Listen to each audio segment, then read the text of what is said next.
অনেক দিন ধরে মন চাচ্ছিল একটু বড় মাছ দিয়ে বড়া দিয়ে ঝোল রান্না করব। তো যার কারণে আগে থেকে ডালটা ভিজিয়ে রেখেছিলাম।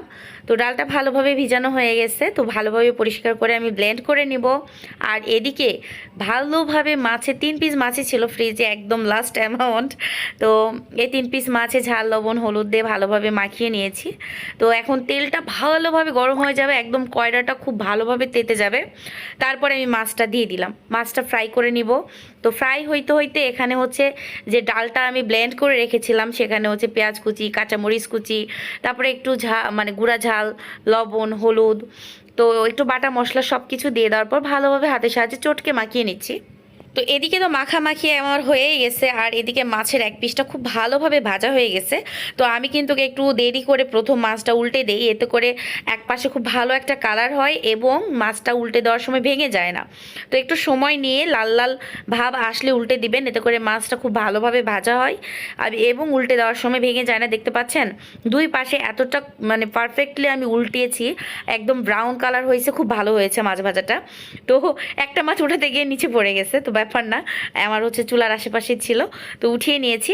তো উঠিয়ে নেওয়ার পর ওই তেলে কাঁচামরিচ, পেঁয়াজ আর কিছুটা আস্ত জিরা দিয়ে ভালোভাবে এটা হচ্ছে ভেজে নিব, কষিয়ে নিব।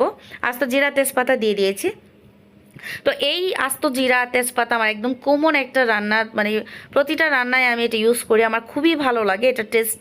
আর হচ্ছে মানে না দিলে মনে হয় রান্নায় ইনকমপ্লিট, এরকম মনে হয়। তো আমি এটা ইউজ করি। আর এক পাশে কিন্তু আমি হচ্ছে বড়াগুলাও ভেজে নিয়েছি। তো বড়াগুলা হচ্ছে বারবার হচ্ছে একটু করে তেল দিয়ে 2 পিসটে ভালোভাবে ভেজে নিয়ে উঠিয়ে নিচ্ছি। আর এক পাশে হচ্ছে মশলা কষাচ্ছি। তো মশলাটা ভালোভাবে হচ্ছে মানে ভাজা হয়ে গেলে পানি দিয়ে ঝাল লবণ হলুদ কিছুটা বাটা মশলা সুন্দরভাবে দিয়ে দেওয়ার পর ভালোভাবে তেল গড়া করে কষিয়ে নিব। তো কষানো হয়ে গেলে তারপরে হচ্ছে এখানে গরম গরম ভেজে আপনাদের ভাইকে দেওয়ার জন্য কিছুটা নর্মাল ফ্রিজে রেখেছি, ওটাই আপনাদের সঙ্গে একটু শেয়ার করলাম। আর এখানে হচ্ছে এই যে মাছ আর কুমড়ো বড়ি একসঙ্গে, মানে সরি কুমড়ো বড়ি না, এটা হচ্ছে আমাদের ডালের বড়া, তো একসঙ্গে দিয়ে দিয়েছি, কারণ দুইটাই ভাজা, খুব একটা হচ্ছে কষাকষির কোনো প্রয়োজন নেই। জাস্ট হালকা একটু পেঁয়াজের সঙ্গে একটু নাড়াচাড়া করে তারপরে হচ্ছে ঝোলের পানি দিয়ে দিয়েছি। আর এদিকে ভাজি করব হচ্ছে পুঁই বিচি। পুঁই বিচিটা আমাদের কাছে কিন্তু অনেক বেশি পছন্দ। এই ভিডিওটা মিনিমাম আমার 1 মাসের উপরে ভিডিও তৈরি করা। আমি গলার সমস্যা ছিল, আপনারা অনেকে জানেন।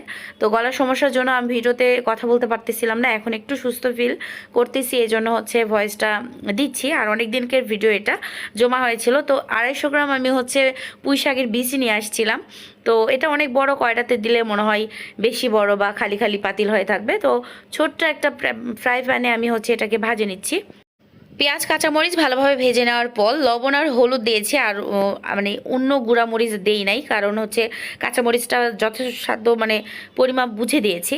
তো আর দেওয়ার প্রয়োজন নেই। এখন একটু নাড়াচাড়া করে একটু পানি দিয়ে জাস্ট এটাকে একটু পানি শুকিয়ে ফেলে ভেজে নিব, আর কোনো কাজ নাই।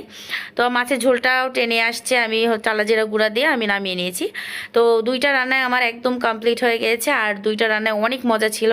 তো আপনারা অবশ্যই একদিন হইলেও এভাবে বড়া দিয়ে মাছের ঝোল খাবেন, খুব মজা।